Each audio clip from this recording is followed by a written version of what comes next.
Okay, so I just want to say that I haven't graded the exploratory reflections yet. I'm planning to do that tomorrow or Thursday, so you will get that back soon. I've just been a little bit backed up with stuff, and I haven't been able to get it done yet.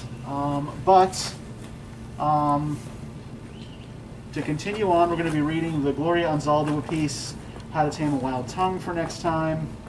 And everybody knows what to do with the vocab words, so we'll leave that as it is. So, I want to start today if nobody has any questions about anything. Do you have any questions about anything?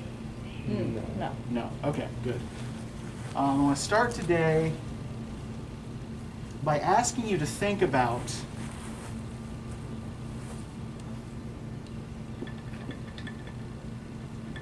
what factors get in your way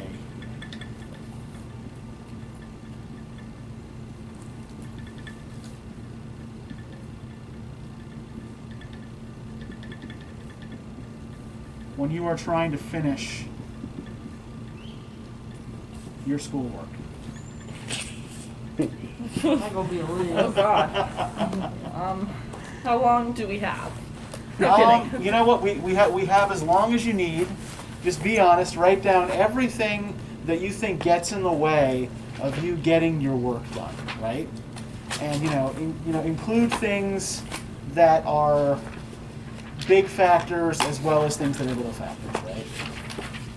Do you want to say these out loud? Open discussion about it? Yeah, we'll have an open discussion about it, but yeah, write it down first. I want you to do some thinking about it first. Yeah. And then we'll talk about it.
You almost lead very rich, full lives. There's so many things that irritate, like distract me during when I'm trying to do stuff.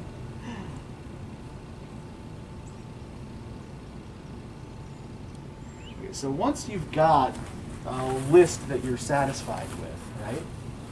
I want you to try to break it down into two further categories, right? Things that you have some control over, right? Things that you could probably put aside if you had to, right? And things over which you have little or no control, right? Things that are just like obligations that you can't get out of, right?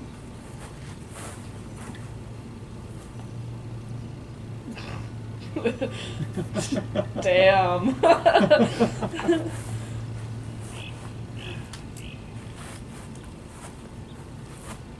I promise there is a point to this.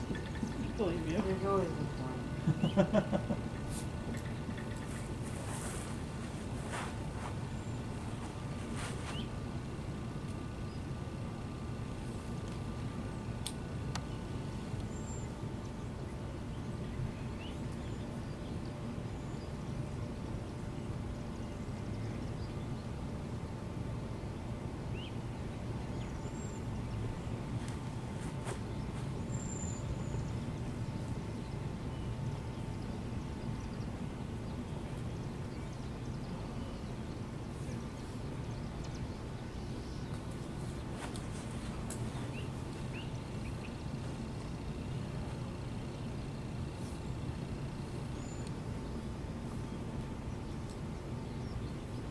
And once you feel like you've broken it down, whoever wants to start talking can start. Okay, so do we just read our list or kind of? Well, just however you want to go about it. Okay, so in the category that I have control over, I put soccer wears me out, Okay. leaves me with no energy, or like soccer practice, just soccer. Okay. And then another thing I put is I'm required to go to other sporting events a lot of times. So Okay. soccer obligations again. Okay. So would you say that's something you have a lot of control over, that you have little or no control over? Oh, I mean no control. Okay. Yeah. Oh, All right. So. Yeah, I mean, you could choose not to play soccer. Right? Yeah. But then there are consequences to that as well, right? yeah. No, I. Yeah, because I think you're on an athletic scholarship, right? Mhm. So yeah, so you lose funding if Yeah. you don't do this, right?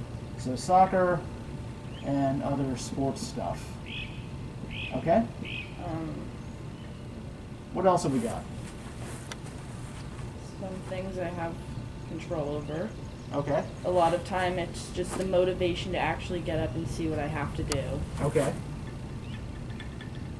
A lot of times I'll tell myself, after this episode, I'll start doing, or after this chapter, like when I'm like just reading, I'll be like, after, and then I just end up finishing the book.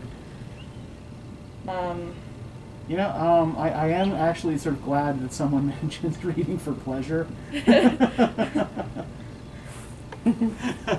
yeah. I start cleaning a lot instead. I don't know why. I just would rather do that. Or friends. Yeah. Okay. Social life. I make excuses to just push it back later. Like a lot of times I'll literally tell myself, that's a problem for future Grace. Like, she can deal with it. Okay. Which is So terrible. we can file that, I think, under motivation, Yeah. right? Okay, so that's it. Wait, is this just her list? Anybody's. Oh, it's Yeah. a general list. Yeah. I like to play music in the background, and I'll end up performing a concert. Okay. Oh, yeah. An at-home concert with audience of none. Procrastination. So does that go up under motivation? Yeah, I think we can put that under Okay. motivation. Yeah, it's like I just don't want to do this yet, which is something we all do. For no control, I have my anxiety. Okay.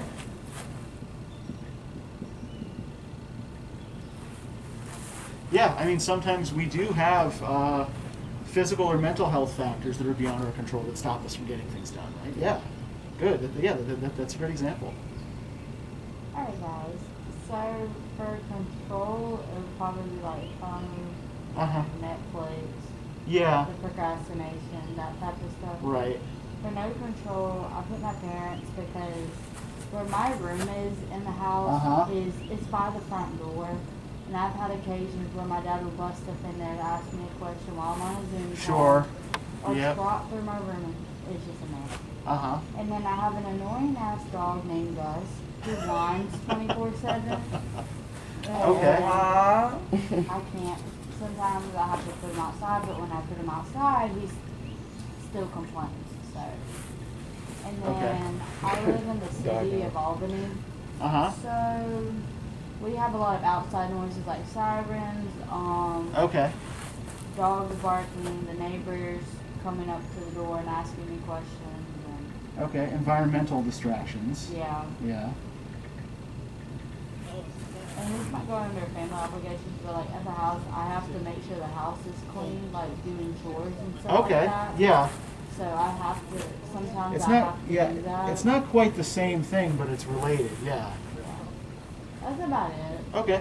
Do any of you work a full or part-time job?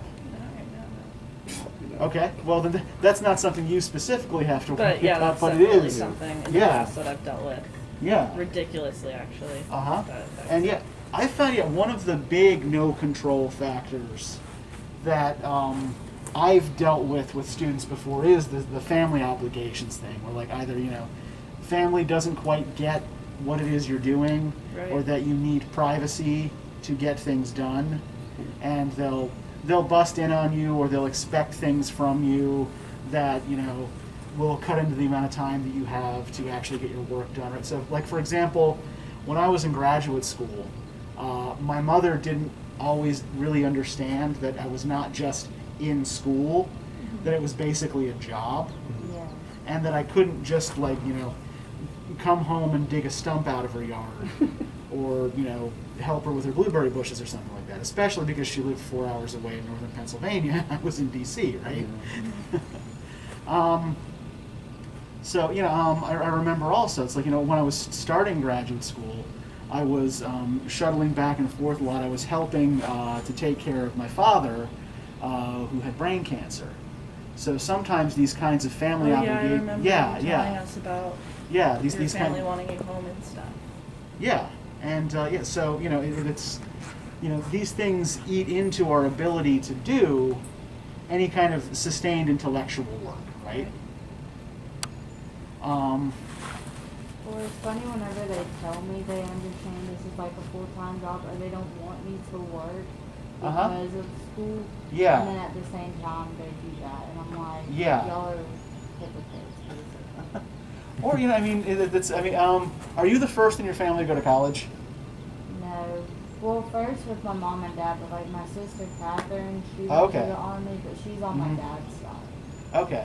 So yeah, and I've noted like oftentimes when I've got students whose parents didn't go to college, They Mhm. didn't. yeah, they don't always quite grasp that you need quiet and silence and They went to some school. Like my dad, Mhm. he was a Harley mechanic, so he went to the Harley school in Jacksonville. sure. My mom took Mhm. some college for her, but Uh-huh. it wasn't on there. But she goes to it a little bit more now with Right. her job. Like they pay for her to go Oh, that's to get classes Mhm. and stuff like here. And yeah. there.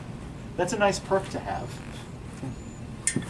But Would another thing that like you kind of have no control over would be like someone like I guess I would go with like not necessarily distractions. Never mind. I was in my little sister. She's visiting right now from Okay. Florida, and she was in my Sure. room, and I was reading uh-huh.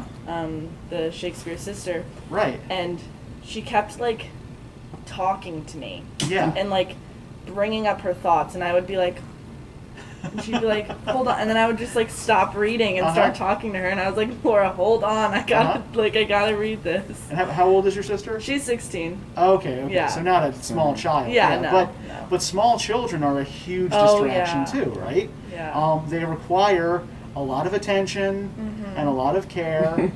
And you've got to keep them occupied, right? And like in current pandemic conditions, right? This has become an even bigger problem especially for working women, right? Because their kids are at home. Yeah, the kids are at home. They're expected to produce just as much at work, Mm-hmm. but they also have to make sure the kids are in school and fed and dressed, right? Especially and that they're not the busting Zoom in on the calls. meetings. Yeah, I was a nanny before I moved here. sure. For 4 kids, their mom was working from home, but Uh-huh. all 4 of her kids were on Zoom calls. Yeah. One of them was a first grader and one of them was a kindergartner, and the kindergartner couldn't read. So Uh-huh. like you put a kid in front of a computer that can't read, how are they going to type in this? Yeah, You know, you got to be Exact- standing yeah. over their shoulder the whole time. It's Uh-huh. crazy. yeah. And then it's the hardest thing I've ever done. Well, and I think like the expectations we have, especially of mothers and of female caregivers, I think that's actually one of the central points that Woolf is making Yeah. in this essay, Mhm. right? So this is excerpted from a longer book called A Room of One's Own.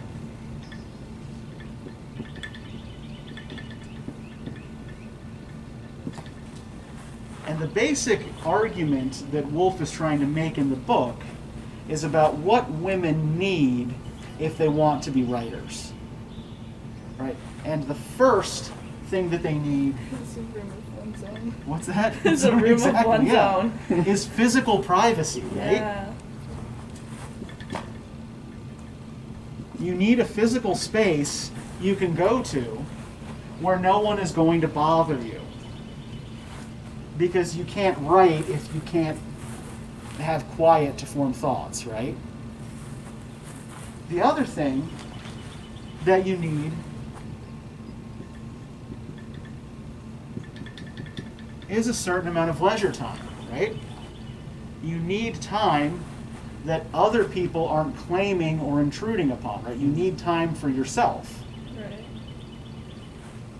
And the third thing you need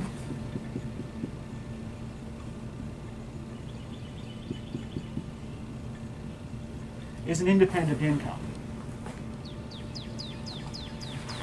Because writing is typically not a career that pays right away, right? You can't just, write a poem or an essay, mail it off to be published, and expect that somebody's going to send you a check, right? You have to have some means of getting money that is not dependent on your writing in order to give you the space to write, right?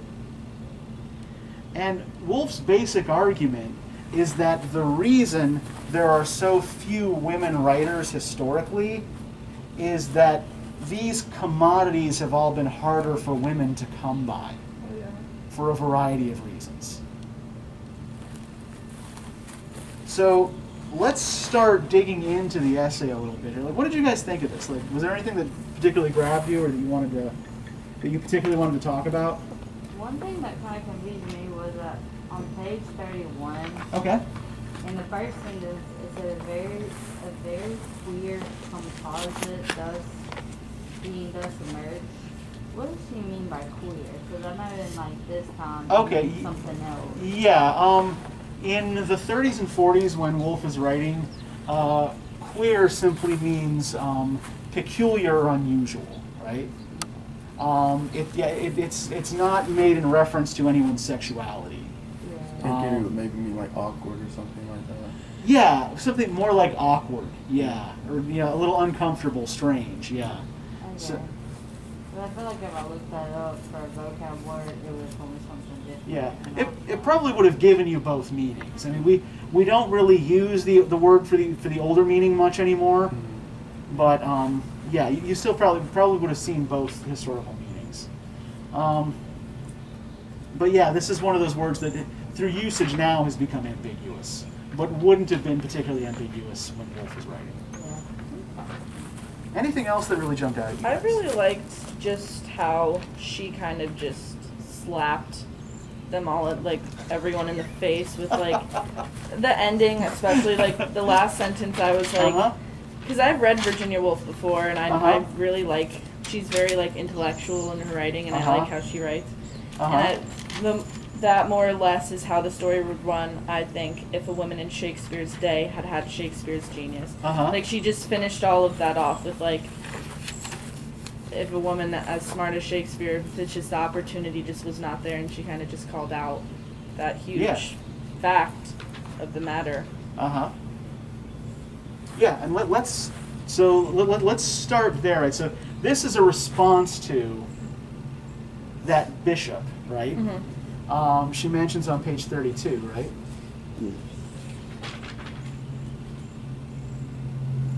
It would have been extremely odd, even upon this showing, had one of them, that is women, suddenly written the plays of Shakespeare, I concluded, and I thought of that old gentleman, who is dead now but was a bishop, I think, who declared that it was impossible for any woman, past, present, or to come, to have the genius of Shakespeare. He wrote to the papers about it. He also told a lady who applied to him for information that cats do not, as a matter of fact, go to heaven, though they have, he added, souls of a sort. How much thinking those old gentlemen used to save one. How the borders of ignorance shrank back at their approach. Cats do not go to heaven. Women cannot write the plays of Shakespeare. So on the one hand, right, so why is she making this point about the bishop saying these two particular things? The fact that he would even say that cats, like, was he making a comparison, like, women can't write like Shakespeare, like cats go, or, okay, now I'm confusing myself. I don't think he was making I don't think that the 2 points were related. But the fact that he said that was, like, doesn't give him the validity to make the statement that women can't write Shakespeare plays. Yeah. I would say. Wait, were you thinking... Like, she said, so, like, that's just such an ignorant thing to say. But were you thinking, like, he was making a connection to, like, cats and women at first? Yeah. Oh. At first I was thinking that, but now I'm not. Oh. Yeah, I think that she's pointing out another controversy in which the bishop intervened, right? To demonstrate that this is not a person we should really take all that seriously. Right. Because, I mean, he said that, so... Yeah, so she what else? Like, what else is he saying that's that that level of that caliber of stupidity? Yeah, the whole idea here is to undermine his authority, right? Yeah. Right. That clearly the bishop's a moron because of course cats go to heaven, right? I'm more of a dog person myself, but I won't deny cats a good afterlife. Let's not be a cat person. Well, my wife is very allergic to cats, so Oh, yeah, no cats for us. I don't like them. But there is a point on which she does agree with the bishop, right? In a qualified kind of way. Be that as it may, I could not help thinking, as I looked at the works of Shakespeare on the shelf, that the bishop was right at least in this.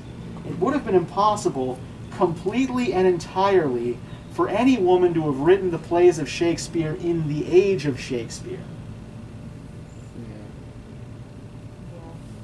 Yeah, and Isn't it during that time that women didn't have that many rights and stuff like that? yeah, she said even, okay, I don't remember where it was, but I remember her saying that even if a young woman did want to write and did have thoughts of her own and time to write, she would either end up burning those papers or throwing them away because she wasn't supposed to be doing that. So. Yeah, this is the story that she invents of young Will Shakespeare and his sister Judith, right? Right. Now Judith Shakespeare, everybody got is completely imaginary, right? There is no such person. But I think that it's probably worth it to compare these two accounts side by side. So can I get somebody to read the story of Will Shakespeare's life, starting from Let Me Imagine, the top of page 33. Okay. Let me imagine, since facts are so hard to come by, what would have happened had Shakespeare had a wonderfully gifted sister called Judith. Let us say, Shakespeare himself went, very probably, his mother was an heiress, to the grammar school, where he may have learnt Latin, Ovid, Virgil, and Horace, and the elements of grammar and logic. He was, it is well known, a wild boy who poached rabbits, perhaps shot a deer, and had, rather sooner than he should have done, to marry a woman in the neighborhood who bore him a child rather quicker than was right. That escapade sent him to seek his fortune in London. He had, it seemed, a taste for the theater. He began by holding horses at the stage door. Very soon he got work in the theater, became a successful actor, and lived at the hub of the universe, meeting everybody, knowing everybody, practicing his art on the boards, exercising his wits in the streets, and even getting access to the palace of the queen. Okay, let's pause there, right? And let's look at what advantages Will has, right? School. School. Yep, that's the first thing, right? Will gets a formal education, right? He learns Latin,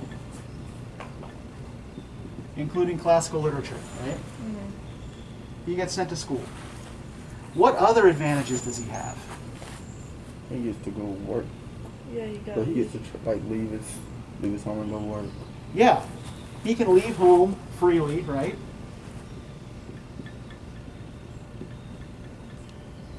And yeah, the acting profession is open to him, right? Mm-hmm. What other advantages? What else are we told about his childhood or his youthful activities? He does something with horses. Is at the stable and stuff like that. Okay, that's how he starts in the theater, right? As a stable hand, and then he works his way up in the company, right? Until finally he is an actor and playwright and a shareholder in a company who gets to hang out with the queen. His mom was an heiress to grammar school. I mean, I guess that could have helped his sister too, but not really. Yeah, let's just sit on the fact that the mother was an heiress for a second, because I think that is an important thing that Woolf is pointing out here. But what else are we told about his boyhood experiences? Latin. Or was that part of his education? Yeah, we can file that under education, right? He was well known. He was wild. He was like poach rabbits, shoot deer. Yeah, and apparently got a local woman pregnant, right? Yeah. Before marriage. Yeah, so they get married hastily, and she bears him a child rather sooner than is quote unquote socially appropriate, right? So women would have been demonized for that. Sure. And I think that's exactly the point, right? Right. Does Will suffer any consequences for his youthful antics? No. Yeah, exactly. Boys will be boys, right? Yeah. Ugh, I hate that saying. So do I.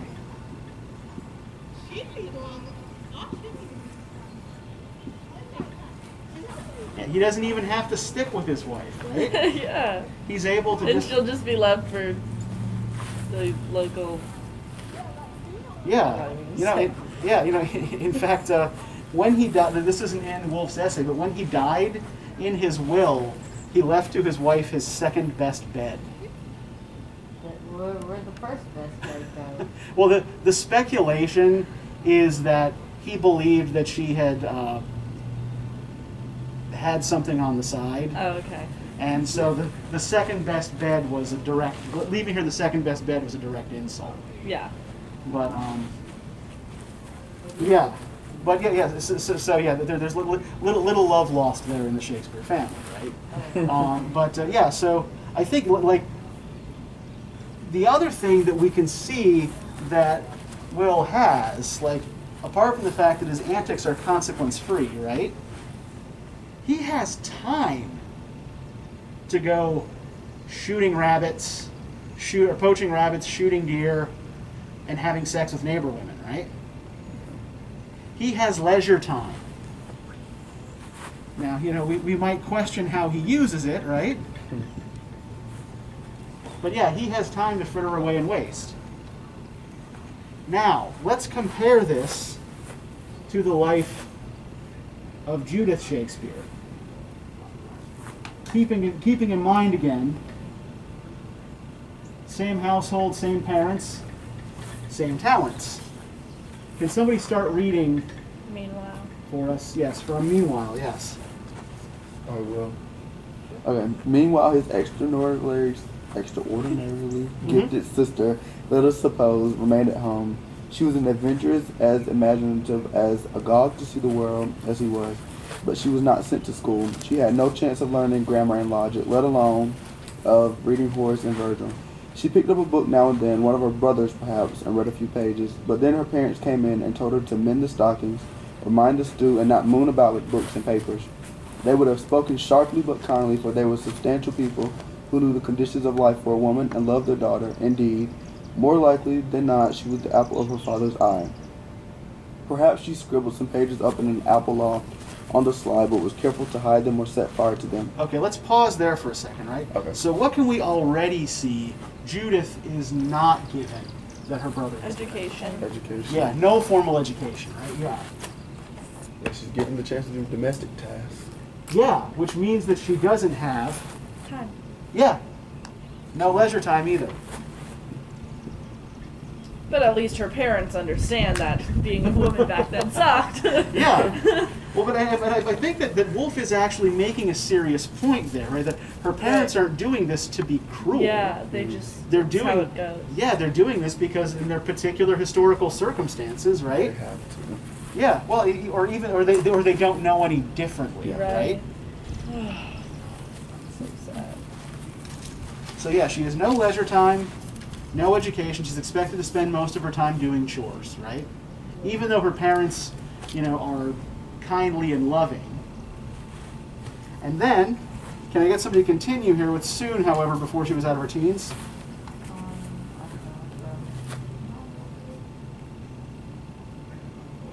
It's on the right, under pages up. After set fire to them. Yep. Soon, however, before she was out of her teens, she was to be disturbed to the son of a neighboring wool stapler. Mm-hmm. He cried out that marriage was hateful to her and that she was severely beaten by her father. Then he ceased to scold her. He begged her not to hurt him, not to shame him in this matter of her marriage. He would give her a chain of bread or a fine petticoat, said, and there were tears in his eyes. How could she disobey him? How could she break his heart? The forces of her gift alone drove her to it. She Okay, made- let's pause there, right? So, what happens here to Judith? She didn't want to marry, and Yeah. then her father beat her for it, and then he scolded her, and then he tried a different way to do it by basically bribing her with the Uh-huh. petticoat and beads. Yeah. It was like, don't make me look bad. Yeah. So yeah, we'll get to the tactics in a second here, right? But how is she being treated differently in this regard from her brother? She's being forced into it. It's not up to her. Yeah. She can like, and then whenever she doesn't want it, she Uh-huh. just looks down on like, how could she do this? Yeah. Now there is a sense in Woolf's narrative here that Will's marriage was what we might call today a shotgun marriage, right? But he is able to get out of it and go away, right? But the girl couldn't. They didn't Yeah. force him into maintaining his responsibility as Nope. well as her. Nope. But they tried to force her first with violence and then with gifts and guilt, right? Yeah. To marry a guy she doesn't want to marry, right?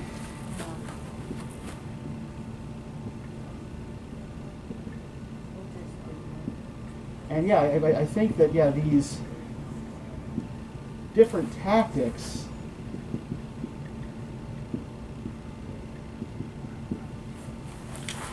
do matter, right? In large part because I think they demonstrate that the parents really don't understand what's going on with their daughter, right? Right. That this is not just willful behavior. Their own marriage was probably a similar kind of arrangement, right? Where, mother was an heiress, right? Father was looking to make his way in the world and probably wanted that dowry, right? Yeah.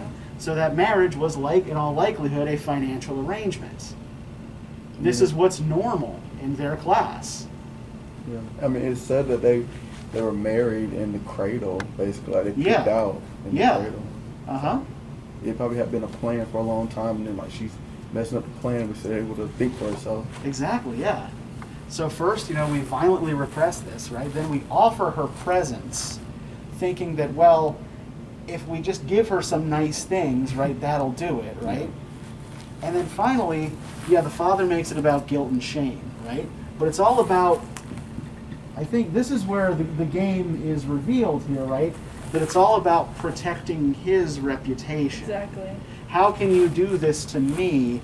How can you shame me in this? By refusing to marry, my good buddy Jacques' idiot son, right?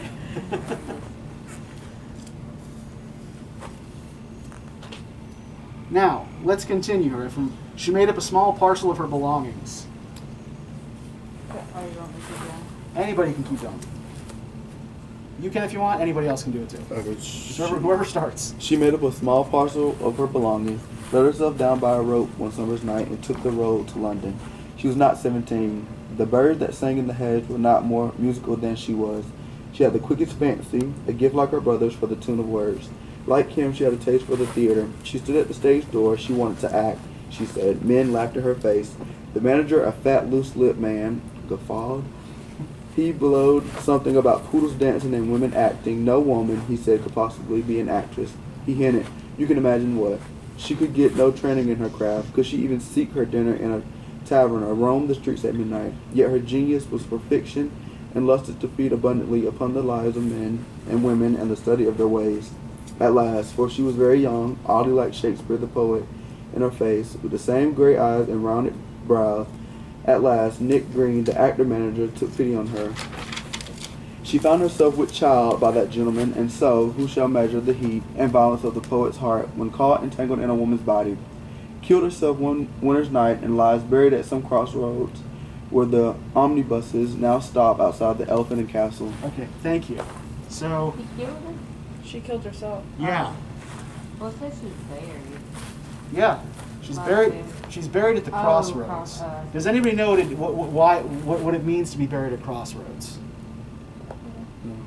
Okay, so traditionally suicides who could not be buried in hallowed ground because they committed a mortal sin in taking their own lives Right. were buried at crossroads. What are crossroads? Oh, like actual crossroads. Yeah, like an actual junction. like Yeah, intersections? exactly. Yeah. hmm What? That's kind of. Well, that way, their shameful forms will be trampled on. I thought it was like symbolic because I guess they were at a crossroads at their life, and so they just Yeah, I was I- thinking of like eternally at the paths. crossroads. Yeah, I think it also, the other thing that's going on with crossroads, and like this is just kind of a slight tangent here. Crossroads are what's called a liminal space. I'm gonna guess if I haven't used it before in this class, none of you know what the word liminal means. No. No. Okay, so limen is the Latin word for the threshold of a door, right? And so a liminal space is a kind of in between. Okay, so liminal, like limbo. Yeah. Okay. So, like, for example, I just had an example in my head and I couldn't. Now it's so like a clearing in a forest is both forest and meadow, but it's neither, right? The coast is both ocean and land, but it's neither, right? So usually these spots where two different kinds of thing meet, and here we've got two different roads meeting, right? This is also kind of liminal space, and liminal spaces in mythology and folklore are often places where two different worlds cross each other, right? So the fairy world or the spirit world or that sort of thing, right? Okay, so enough about crossroads. I think that the bigger point here to be made is, well, once again, the fact that she's buried at a crossroads also means what about her name and reputation? It went to shit. Well, does anybody even remember her? Yeah, I guess not. There's no monument to her, right? There's no gravestone. She's buried at a spot that buses drive over outside of a pub, right? Whereas, there are monuments to Will Shakespeare all over England, especially in places that have nothing to do with Will Shakespeare. But that's part of the point here is that she is not given the opportunity to develop her genius the way she is because of the conditions of her society, right? Not because she lacks talent. I wanted to go back to what the theater manager said, no woman can be an actress, right? Which sounds ironic to us, right? Right. Or nonsensical to us. Because there's so many actresses now. Yeah. It's like, well, who else would be an actress, right? It's the feminine form of actor. But I'm sure you guys probably studied some Shakespeare in high school, right? Romeo and Juliet. So what do we know about who played women's parts in Shakespeare's plays? Dudes normally do. Yeah. Like, it would normally be like boys because they had a higher voice. Exactly, yeah. It was apprentice boys in the company who were learning the craft of acting, right?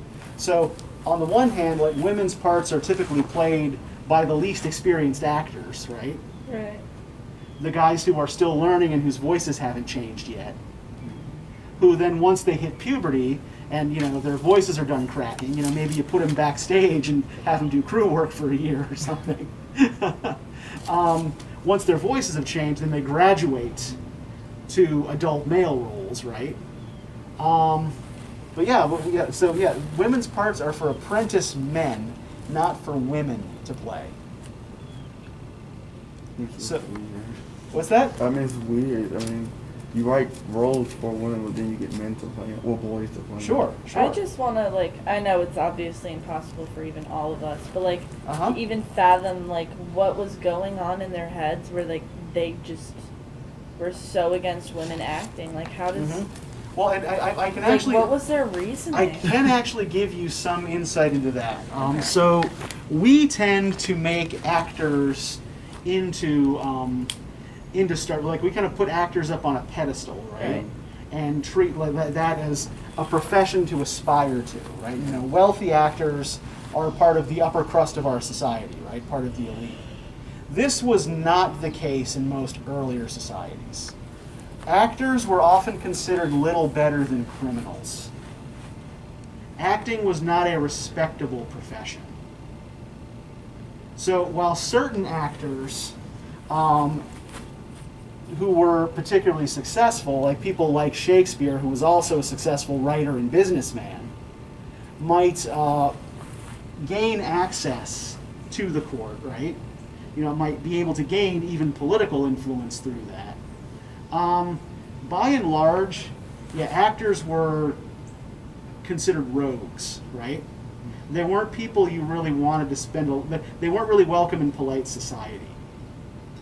So the reason women were not on the stage was because people wanted to keep their daughters from being polluted by this kind of this kind of filth, right? Now that said, there were actors, people like Shakespeare himself, people like the great tragic actors Richard Burbage and Ned Allen, who were they were public celebrities, right? They were stars. People knew who they were, but they weren't the sort of people who would be put into high positions of trust, right? Again, the profession was not respectable, was not considered really moral. And I think a lot of this comes down. Well, there are two reasons for this. One, at least prior to the period in which Shakespeare is working, most actors were nomads, right? Mostly traveling companies. Mm-hmm. And settled people have always been suspicious of nomads. If you just, for example, look at the prejudices we see in Europe, for example, against the Romani people, and in Ireland against what's called the Irish traveler community. Settled populations often don't like having nomads around. The sooner they move on, the better. I think the other reason has to do with medieval religious attitudes towards fiction generally as a dangerous form of pretending, right?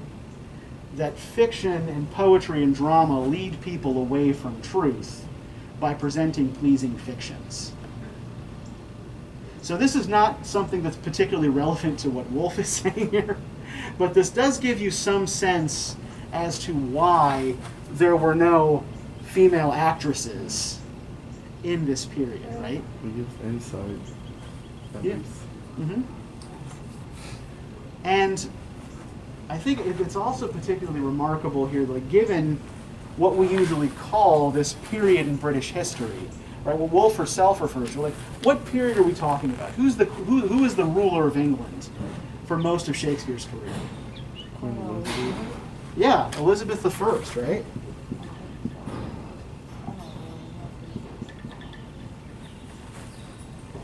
So the most powerful person in England There's a woman. is a woman, yeah. And yet, the average woman's life, from what we can gather, according to Woolf here, right, doesn't seem to be much helped by this, right? In fact, what's the point of coming up with this imaginative reconstruction of Judith Shakespeare's life? Why do we need this imaginative reconstruction? What's missing from the historical record, according to Woolf? The history of women. Yeah. There's hardly any mention of them in the conventional history books, right? Because they just didn't matter. Yeah. And and that's a point I want to do a little bit more with in a minute, right? But I think that to get at what, the other thing that's going on with the whole Judith Shakespeare thing, right? I want you guys to go back to the first page of the essay on page 30. And can somebody read the second paragraph for us? It starts with, "For it is a perennial puzzle." For it is a perennial puzzle why no woman wrote a word of that extraordinary literature when every other man, it seemed, was capable of song or sonnet. What were the conditions in which women lived, I asked myself, for fiction? Imaginative work, that is not dropped like a pebble upon the ground, as science may be. Fiction is like a spider's web, attached ever so lightly perhaps, but still attached to life at all four corners. Often the attachment is scarcely perceptible. Shakespeare's plays, for instance, seem to hang there complete by themselves. But when the web is pulled askew, hooked up at the edge, torn in the middle, one remembers that these webs are not spun in midair, but in corporeal creatures, but are the work of suffering human beings and are attached to grossly material things like health and money and the houses we live in. Okay, thank you. So what's the central metaphor in this paragraph? What two things are being compared to each other?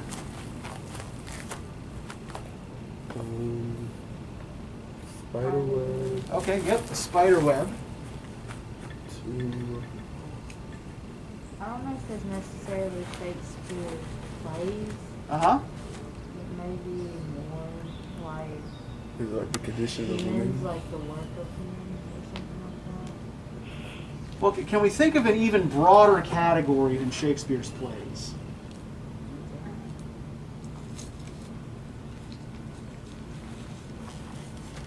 In fact, she does say directly what she's comparing the spider web to. Work of suffering human beings. Fiction. Fiction, yes. Fiction is like a spider web. How is it like a spider web? How does the metaphor work? Touched ever so lightly, perhaps, but still attached to life at all four corners. Yes. Oh, okay, so like spider webs are still like very fragile, but still attached. Yeah, and if you detach any one of those corners, right, the spider web just floats away. Yeah.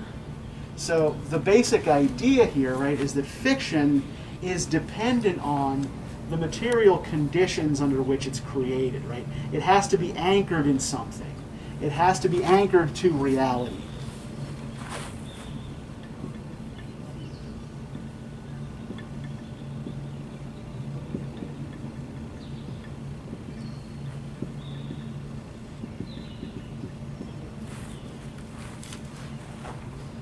And Judith Shakespeare is prevented from exercising her genius, right? Not by lack of talent, but by the material conditions under which she lives, right?